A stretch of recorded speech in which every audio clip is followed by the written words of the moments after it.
E aí, pessoal, esse vídeo vai ser dividido em duas etapas. A primeira vai ser sobre o trabalho de polímeros, no qual vou estar apresentando um pouco sobre como que é um polímero.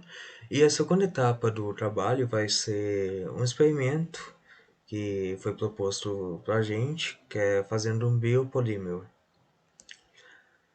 Então, nessa primeira etapa, eu vou estar falando sobre polímeros.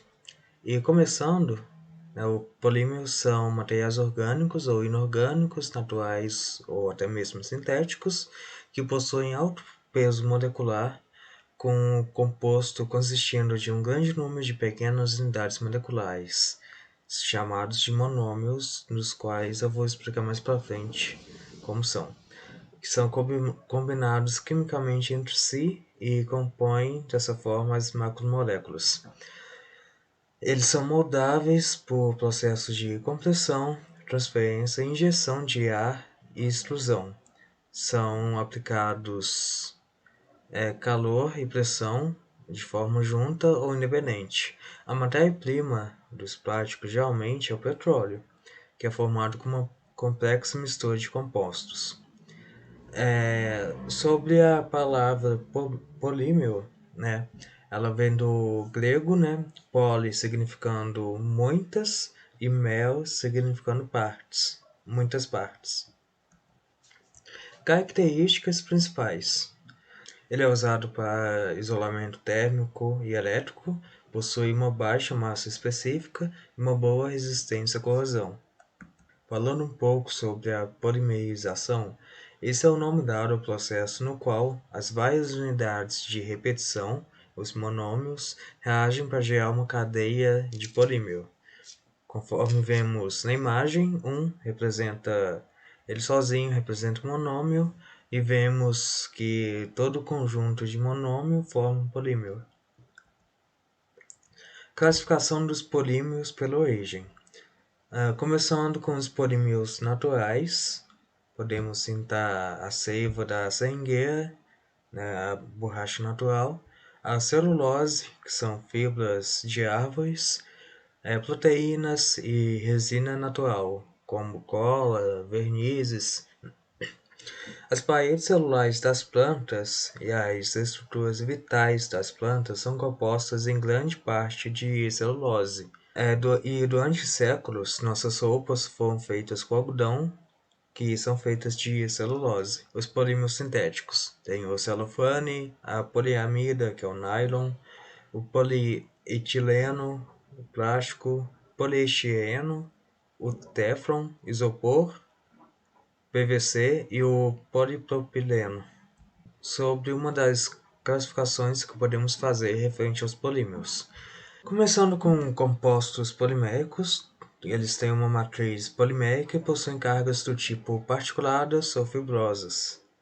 A blenda polimérica é uma mistura física de um ou mais polímeros. O biopolímero, ou também chamado de polímero biocompatível, eles são utilizados em organismos vivos para corrigir funções, substituir órgãos ou até mesmo questões de estética, como o PMMA, o PTFE, o silicone e o policarprolactona, além de outros. O polímero biodegradável são os que degradam-se no meio ambiente sob a ação de fungos, bactérias, algas. Classificação estrutural. Conforme vemos na foto, se um polímero apresenta essa forma de linha, é chamada de linear. Também tem a ramificada, ligações cruzadas e em rede, também chamada de network. A linear são unidas em cadeias únicas, um exemplo é o PVC e o nylon. A ramificada são cadeias laterais conectadas às principais. As reticuladas, que são ligações cruzadas, são cadeias adjacentes que estão unidas umas às outras por meio de ligações covalentes. E rede, network, são polímeros que possuem muitas ligações cruzadas, formando redes tridimensionais como o epóxi. E na foto abaixo podemos perceber a direção do aumento da resistência mecânica em cada estrutura, sendo que a linear apresenta uma menor e a em formato de rede um maior aumento da resistência mecânica. Um exemplo de aplicação de polímero linear. Então, como vimos, as cadeias lineares agrupam-se paralelamente, possibilitando então dessa forma a interação intermolecular, origina um material rígido e de alta densidade. É utilizado bastante na fabricação de garrafas, brinquedos e outros objetos. Polietileno é o mais conhecido, mais usado. Sua sigla técnica é PEAD ou HDPE. E a sua identificação no processo de reciclagem é esse símbolo apresentado na foto. Um exemplo de aplicação de polímero ramificado como exemplo, o polietileno de cadeia ramificada. Ele possui ramificações das cadeias que dificultam as interações, originando então um material macio e flexível conhecido por polietileno de baixa densidade. A sua sigla é o PEBD ou LDPE. É encontrado em sacos plásticos, revestimentos de fios, embalagens maleáveis, e a sua identificação em processos de reciclagem que vem nas embalagens é o que está nessa foto abaixo. Nessa foto desse slide podemos perceber a identificação que cada embalagem pode estar apresentando, né? Para ficar mais fácil no processo de reciclagem. Falando um pouco sobre o poliacetileno, que foi o primeiro condutor de corrente elétrica, possui então uma baixa densidade, ele não enferruja e pode formar lâminas finas. A capacidade de condução elétrica é por causa da presença de duplas ligações alternadas em sua estrutura, permitindo assim que os elétrons fiquem deslocalizados ao longo da cadeia. Sobre as borrachas sintéticas, quando comparadas às naturais, elas são mais resistentes às variações de temperatura e ao ataque de produtos químicos do que as naturais. São utilizados para a produção de mangueiras, correias, artigos de vedação e fabricação de pneus. Existem outros tipos de borrachas sintéticas, formados pela adição de dois tipos diferentes de monômeros, chamados de copolímeros, que são polímeros formados por mais de um tipo de monômero. Classificação dos polímeros em relação à plasticidade. Os termoplásticos são os que são aquecidos, que amolecem e dessa forma possibilitam ser moldados. Industrialmente, eles podem ser reaproveitados para a produção de novos artigos por serem fáceis de serem fusíveis. É de fácil reaproveitamento para reciclagem. E as estruturas que mais encontramos nos termoplásticos são a linear e a ramificada. Os termofixos, eles não amolecem ao aquecer, e se o aquecimento continuar, eles acabam se decompondo e devem ser moldados no momento que são sintetizados. As cadeias com alta densidade de ligações cruzadas, como a baquelite, que é aplicada em cabos de panela, em tomada, naquele cabeçote do carregador do celular. Exemplos de termofixos. Pode ser resinas, epóxi e resinas de poliéster, e representa 20% do total de plásticos produzidos no Brasil. Não se consegue reprocessá-los por não se fundirem mais, vendido uma nova moldagem. A estrutura, geralmente desse, é mais encontrada em rede e com ligações cruzadas. Também há os elastômeros, que são intermediários dos termoplásticos e termofixos. Eles são conhecidos como exemplo da borracha, que não são fusíveis, mas apresentam dessa forma alta elasticidade e voltam para a forma anterior depois de ser estirado. São elásticos por possuir uma pequena quantidade de ligações cruzadas, de difícil reciclagem também por conta da incapacidade de fusão. E uma aplicação importante é o uso de fabricação do pneu, que passa por um processo chamado de vulcanização, que vou estar falando um pouco mais para frente, que trata a borracha com enxofre para melhorar a resistência. Como exemplo, podemos citar a borracha natural, polibutadieno e também o silicone. A estrutura que mais encontramos são em ligações cruzadas, na maioria dos casos. E só para ter um exemplo da importância da vulcanização no tratamento da borracha, uma borracha não vulcanizada, ela acaba sendo mais macia, mais pegajosa e com baixa resistência à abrasão. E uma borracha vulcanizada apresenta valores maiores de módulo de elasticidade, uma resistência à tração e resistência à degradação oxidativa. E sobre a vulcanização, foi um método criado em 1839 pelo americano Charles Goodyear. Funciona aplicando calor e pressão a uma composição de borracha em combinação com o enxofre para atribuir dessa forma uma maior força, elasticidade e resistência ao pneu. Classificação dos polímeros quanto à cadeia. Isso é relacionado aos diferentes números de mels, sendo a cadeia homogênea um único tipo de mel, sendo o homopolímero, e a cadeia heterogênea tem dois ou mais mels, sendo o copolímero. E sobre os tipos de copolímeros. Eles podem ser aleatórios, sendo que os mels estão dispostos de forma desordenada, conforme o exemplo abaixo, não possuem uma sequência específica. Podem ser alternados, sendo que os mels estão dispostos de uma forma alternada, em blocos. O copolímero é formado por sequência de mels iguais de comprimento variáveis e grafitizados, sendo a cadeia principal do copolímero formado por um tipo de unidade repetida, enquanto o outro mel forma a cadeia lateral, conforme o exemplo abaixo.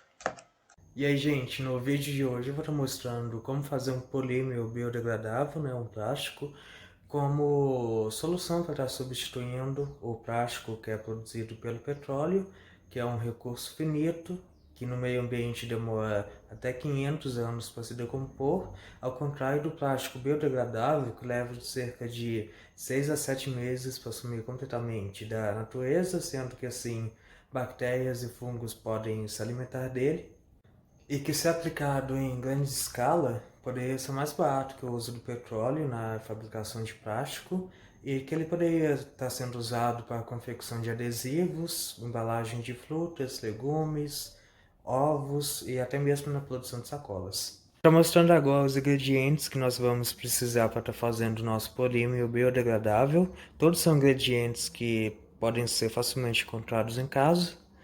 E o primeiro, nós vamos precisar de 4 colheres de vinagre. Geralmente esse de cor champanhe é o que dá mais certo. 4 colheres de glicerina, mais ou menos, um pouco menos de um copo de água. Ou 4 batatas médias. No meu caso, como que são bem pequenas essas daqui, eu vou estar usando 6. Então, o primeiro passo vai ser dar uma lavada na casca da batata para garantir que elas estejam limpas e não tem nenhuma impureza que vai para o nosso plástico. E depois disso, é bom estar picando em rodelas que não sejam nem muito finas e nem muito largas, para estar ajudando quando for bater no liquidificador.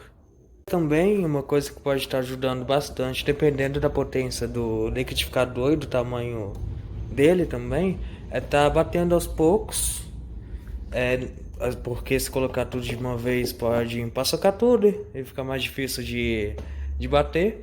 E é importante também colocar mais ou menos 400 ml para estar ajudando nesse processo. Depois de terminado, o próximo passo vai ser estar pegando alguma vasilha que o líquido possa estar descansando por mais ou menos 20 a 30 minutos, para o amido da batata começar a decantar no final. Então, gente, após esse tempo houve a decantação do amido e podemos perceber que aqui no fundo o amido acabou ficando embaixo. Então agora vamos jogar isso tudo aqui fora e deixar apenas essa faixa branca daqui. Estou sozinho aqui, não deu para estar mostrando para vocês, mas o próximo passo então foi colocar 2 colheres do que ficou aqui no fundo. Então, isso daqui levanta fervor e começa a ficar pronto muito rápido, então mais ou menos dentro de uns 2 minutos, 3 minutos, já está pronto, vai estar parecendo uma geleca, meio viscoso assim mesmo. E basicamente já tá pronto, né? A gente só precisa deixar descansar em algum lugar, em alguma forma. Então, depois de colocar na forma para que seque com o tempo, é importante, dependendo do lugar que você coloca, no caso esse daqui, é mais fácil estar alisando com um rodinho mesmo, no qual que você vai poder estar controlando a espessura e que você vai estar querendo que fique. Ou você também pode estar usando alguma forma de algum brinquedo daqueles de resina ou daqueles de biscoitinho.